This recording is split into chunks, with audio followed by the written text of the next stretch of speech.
Hello বন্ধুরা, তোমাদের সকলকে স্বাগত জানাই আমার আরেকটি নতুন ভিডিওতে। আজ আমি তোমাদের জন্য নিয়ে এসেছি আরেকটি নতুন গল্প। গল্পটির নাম হলো দাঁড় কাক ও ময়ূরপুচ্ছ। চলো তাহলে গল্পটি শুরু করি।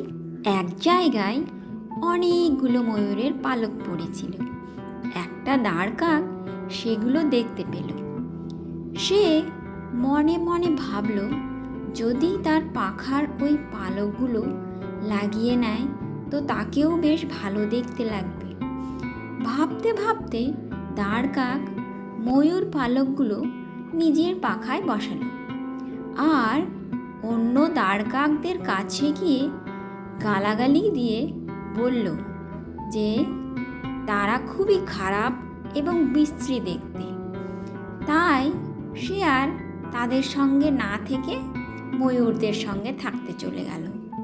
ময়ূরেরা দাঁড় কাককে দেখেই চিনতে পারল, তাই তারা তার পাখা থেকে ময়ূর পালকগুলো একে একে খুলে নিল। তারপর সকলে মিলে তাকে ঠোকরাতে লাগলো।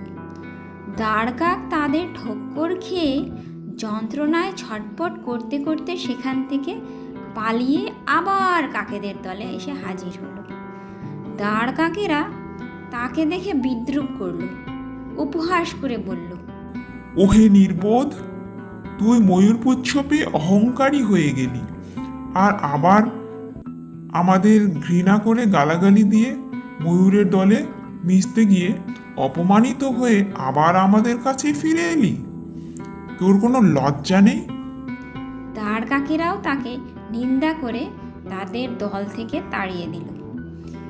নীতি কথা হলো এই যে, নিজের যা আছে তা নিয়েই সন্তুষ্ট থাকা ভালো।